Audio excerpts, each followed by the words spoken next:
तो दोस्तों क्या ग्रांट जो एनजीओज़ रिसीव कर रहे हैं उसके ऊपर जीएसटी लगना शुरू हो गया है? बहुत सारे व्हाट्सएप आपको भी मिले होंगे, मुझे भी फॉरवर्ड्स आ रहे हैं कि कुछ एक महाराष्ट्र गवर्नमेंट का जजमेंट आया हुआ है जहाँ पर लिखा हुआ है कि ग्रांट के ऊपर भी अब जीएसटी लगना शुरू हो गया है। तो ये सारा क्या कन्फ्यूज़न है? चलिए तो मैं आपको आज इस वीडियो में बहुत सीधे और सरल शब्दों में आपको समझाना चाहता हूँ कि जीएसटी की एप्लीकेबिलिटी एनजीओ के ऊपर क्या है।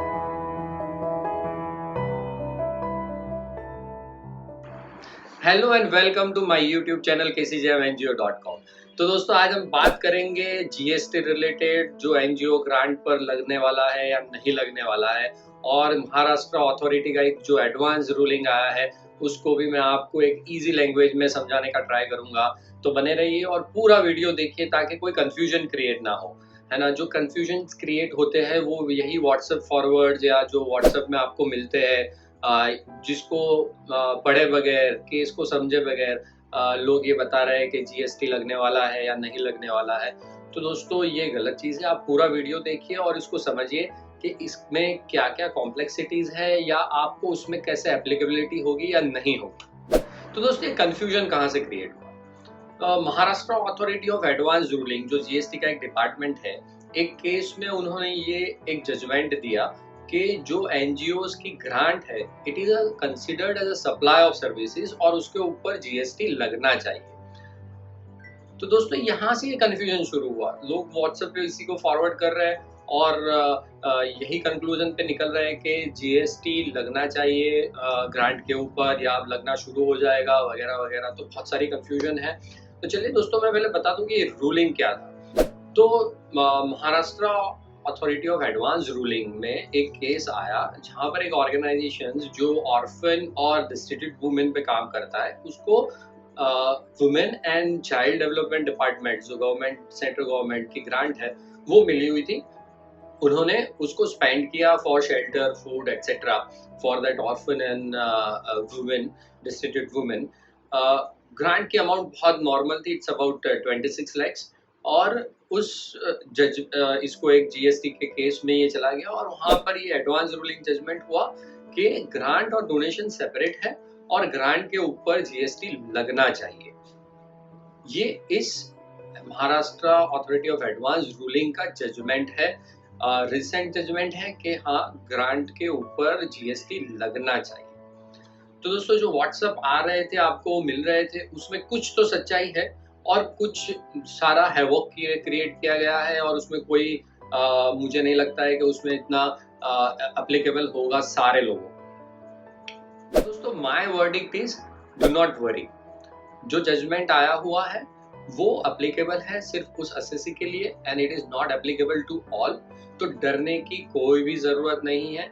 अभी जीएसटी सारे ग्रांट के ऊपर या सारे ऑर्गेनाइजेशन ऊपर नहीं लगने वाला है या लगना शुरू नहीं हुआ। कैसे?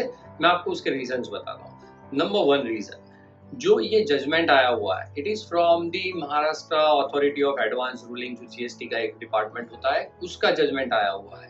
And during this judgement they have completely ignore the Supreme Court cases. तो सुप्रीम कोर्ट ने इससे पहले बहुत सारे केसेस में जजमेंट्स दिए हुए हैं जहाँ पर ग्रांट को सर्विस या सप्लाई ऑफ सर्विसेज कंसिडर नहीं किया गया है, ये सारे इसमें इग्नोर किए गए हैं। तो जो जजमेंट आया है, तो जो एडवांस रूलिंग का जजमेंट होता है वो अप्लीकेबल होता है सिर्फ और सिर्फ उस एसएससी को, मतलब कि जो ऑर्गेनाइजेशन है उसको उसी ट्रांजैक्शन के लिए अप्लीकेबल होता है। So this judgment is not something like a supreme court judgment और high court judgment which applicable to all. ठीक है, तो सबसे पहले आपको निश्चित हो जाइए, आपको डरने की जरूरत नहीं है। जो ये जजमेंट आया हुआ है और सिर्फ एसएससी या जो ऑर्गेनाइजेशन था उसी के ऊपर और उसी ट्रांजैक्शन के लिए अप्लीकेबल है। तो दोस्तों ये बहुत कॉम्प्लिकेटेड एंड टेक्निकल चीज है कि इसको सप्लाई ऑफ सर्विस गिना जाना चाहिए या नहीं गिना जाना चाहिए, और ये आजकल की बात नहीं है। मतलब जीएसटी आने पर ये क्वेश्चंस अराइज हुए, ये नहीं है। बिफोर जीएसटी जब सर्विस टैक्स था तब भी ये सारे केसेस कोर्ट्स में जाते रहे। डिपार्टमेंट और ऑर्गेनाइजेशन के बीच में जब डिस्प्यूट्स होते थे तो अपील्स में जाते थे, हाई कोर्ट सुप्रीम कोर्ट तक केसेस गए हुए हैं। So this is not something new. या सिर्फ जीएसटी आने पर ये क्वेश्चन अराइज हुआ है कि ग्रांट के ऊपर जीएसटी लगना चाहिए या नहीं। इसके पहले सर्विस टैक्स में भी ये क्वेश्चन अराइज हुए थे। एफएमएसएफ ने अभी एक न्यूज़लेटर आपको आया होगा, ईमेल किया हुआ है, जहाँ पर उन्होंने बहुत डिटेल्ड में ये सारे केस लो के ऊपर और वन बाय वन सारे पॉइंट के ऊपर डिस्क्राइब किया है। मैंने वो जर्नल जो है वो लिंक में डाला हुआ है, आप पढ़ सकते हैं। अगर आपका इतना साउंड टेक्निकल नॉलेज है तो आप उसको डिटेल में पढ़िए और समझिए कि उसमें क्या कहा जा रहा है। मैं तो आपको इस वीडियो के जरिए बता ही रहा हूँ सिंपल लैंग्वेज में कि इसमें क्यों जीएसटी नहीं लगना चाहिए ग्रांट के ऊपर। तो चलिए पहले हम उसको थोड़ा बाइफरकेट कर लेते हैं, डोनेशन, ग्रांट और अदर इनकम में, और वन बाय वन देखते हैं कि उसमें जीएसटी लगना चाहिए या नहीं लगना चाहिए। तो सबसे पहले बात करते हैं डोनेशन की। जो आपको डोनेशन मिलते हैं, लाइक जनरल डोनेशन हो गया, कॉर्पस डोनेशन हो गया, तो donation is a voluntary thing.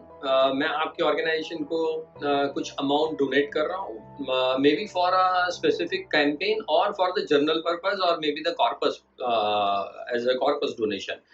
तो वहां पर because as a donor I am not attaching any restrictions और any conditions with the donation, तो ये एक वॉलेंटरी डोनेशन हो गया और जिसमें कोई कंडीशंस अटैच नहीं है। तो ये कोर्ट ने भी माना है और बाकी सब जजमेंट में भी है कि डोनेशन तो वॉलेंटरी थिंग है और उसके ऊपर there is no service of supply और उसके ऊपर जीएसटी की कोई जरूरत नहीं। चलिए तो दोस्तों बात करते हैं ग्रांट की। ग्रांट डोनेशन से डिफरेंट है, आप लोगों को भी पता है। वी से grant when a donor gives the money and उसके साथ आपको एक इम्प्लीमेंटेशन का प्लान, एक्टिविटीज, बजट, ये सारे प्री कंडीशंस अटैच रहते हैं ग्रांट के साथ कि आपको एक प्रोजेक्ट इम्प्लीमेंट करना है, स्पेसिफिक एक्टिविटीज परफॉर्म करने हैं स्पेसिफिक एरियाज में, और जो एक टारगेट आउटपुट है वो निकल के आना चाहिए, उससे एक इम्पैक्ट एनालिसिस होता है। So when a funding agency giving a grant to implement certain projects, uh, there are lots of preconditions attached to it. MOU होता है, एक लीगल बाइंडिंग होता है कि आपको उस पैसे को यूटिलाइज करना है in a specific activity, in a specific line item. तो डोनेशन से ये ग्रांट डिफरेंट है और यहीं पर प्रॉब्लम शुरू होता है। तो जो रूलिंग की बात करें उसमें बहुत क्लियरली लिखा हुआ है कि because there is a legal binding between two parties, मतलब कि डोनर आपको कुछ पैसा दे रहा है और ऑर्गेनाइजेशन उसको सर्विस प्रोवाइड कर रही है बेनिफिशियरीज को ऑन बिहाफ ऑफ डोनर। मतलब कि यहाँ पर कंसिडरेशन तो है। कंसिडरेशन माने जैसे मैंने आपको सर्विस प्रोवाइड की और आपने मुझे पैसा दिया, यहाँ पर सिर्फ डिफरेंस ये है कि पैसा आपको डोनर दे रहा है और आप सर्विस प्रोवाइड कर रहे हैं बेनिफिशियरीज को। बट यस, कंसिडरेशन तो यहाँ पर है। But what is the deciding parameter? तो मेरे हिसाब से डिसाइडिंग पैरामीटर है what is the motive behind the whole transaction. If the motive behind the whole transaction is of a philanthropic nature या चैरिटेबल नेचर है, तो डेफिनेटली यहाँ पर कहीं भी कमर्शियल नेचर नहीं आता है और इसलिए यहाँ पर ग्रांट के ऊपर जीएसटी नहीं लगना चाहिए। तो दोस्तों भले ही एडवांस रूलिंग में ये आ गया है कि जीएसटी ग्रांट के ऊपर लगना चाहिए, but most probably in the future course उसको चैलेंज किया जाएगा और ये रिवर्स होगा, बिकॉज ऑलरेडी सुप्रीम कोर्ट्स और हाई कोर्ट्स के जजमेंट है सर्विस टैक्स डिपार्टमेंट के साथ पहले भी कि जो ग्रांट है it is not the service, और जो ग्रांट इम्प्लीमेंटेशन प्रोग्राम्स के तहत ग्रांट दिया जाता है it is utilisation of money and it is not a service. So there is no connection between two parties as a service provider and service receiver, correct?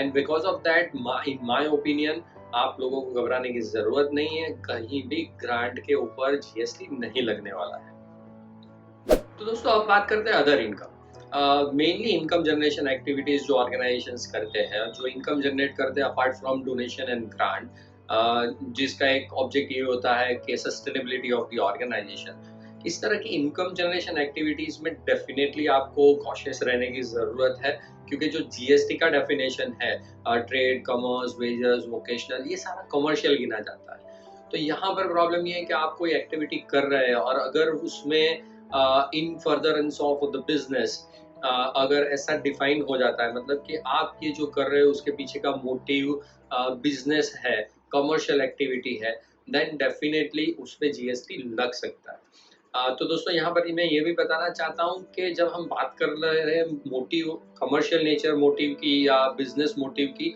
तो उसको और profit motive को या जो प्रॉफिट मेकिंग है उसको आपको connect करके नहीं देखना चाहिए।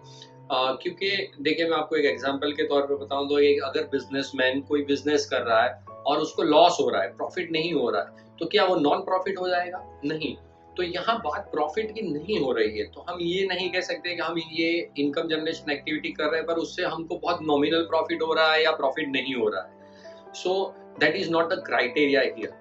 तो प्रॉफिट हो रहा है या लॉस हो रहा है या कम प्रॉफिट हो रहा है या ज्यादा प्रॉफिट हो रहा है, ये क्राइटेरिया नहीं है। क्राइटेरिया है कि what is your motive. If your motive is to extend their charitable activities, उसलिए आप वो इनकम जनरेशन एक्टिविटी कर रहे हैं, then you have to prove it, तो जीएसटी नहीं लगेगा। बट अगर डिपार्टमेंट को लगता है कि this you are doing apart from your charitable nature और इसमें मोटिव वो फिलैंथ्रोपिक वाला या चैरिटेबल नेचर नहीं है but in furtherance of the business है, देन डेफिनेटली इसके ऊपर जीएसटी लग सकता है। सो जो ये इनकम जनरेशन एक्टिविटी वाला क्राइटेरिया है, ये केस टू केस देखना होगा, उसमें जनरलाइज नहीं कर सकते। लाइक ग्रांट एंड डोनेशन के इस पे जीएसटी नहीं लगेगा या लगेगा, it depends on your main objective, it depends on your activities, how you are doing income generation and many such other parameters, और वो case to case basis decide होगा। तो दोस्तों अब बात करते हैं CSR ग्रांट, बिकॉज यहाँ पर कॉर्पोरेट इन्वॉल्व है और जो ग्रांट CSR के तहत जो प्रोजेक्ट इम्प्लीमेंट हो रहे हैं, ग्रांट यूटिलाइज हो रहा है, वहाँ पर बहुत बार हमने देखा है कि ऑर्गेनाइजेशन इनवॉइसेस रेज कर रहे हैं, ऑर्गेनाइजेशंस कॉर्पोरेट्स जो कंपनी है उसका मार्केटिंग वगैरह कर रहे हैं, उसके प्रोडक्ट्स वगैरह का मार्केटिंग कर रहे हैं। तो अगर ऐसा कुछ CSR ग्रांट में या जहाँ पर आप on behalf of donor you are doing something which ultimately benefit to the donor, अगर उसमें डोनर का कोई बेनिफिट होगा, commercial benefit, then definitely GST, there may be a chances that GST will attract. तो दोस्तों आपको ये बहुत कॉशियसली ध्यान रखना है CSR ग्रांट में कि आप उसका अग्रीमेंट पढ़े, it should not be like service agreement, आपको इनवॉइस रेज नहीं करना है। आप जब उसके बैनर्स वगैरह लगते हैं प्रोग्राम के, वहाँ पर आपको ध्यान रखना है कि वहाँ पर एक it should not look like a marketing campaign of the corporate. तो ये सारी चीज़ें कुछ ध्यान रखनी है इन टर्म्स ऑफ CSR। तो दोस्तों ये कुछ मैंने ट्राई किया है सिंपल वर्ड्स में आप लोगों को समझाने के लिए कि ये सारा जो कंफ्यूजन अभी चल रहा है ये क्या है जीएसटी रिलेटेड जो ग्रांट पे लगने वाला है। So let me just conclude quickly. First, donation पे जीएसटी नहीं लगता है, ग्रांट के ऊपर जीएसटी नहीं लगने वाला या नहीं लगता है। जो रूलिंग आया है वो एप्लीकेबल है to that particular SSC, to that particular transactions.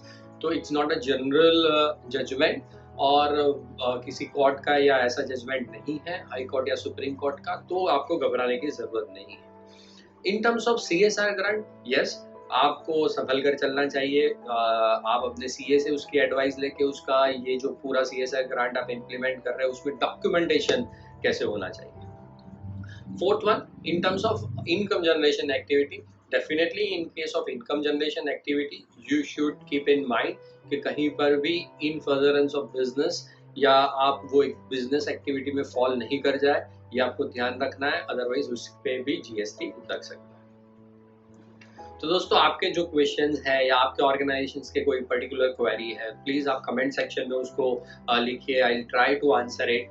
और इस वीडियो को शेयर करें, सब्सक्राइब करें और लाइक करें my channel. Thank you so much for watching.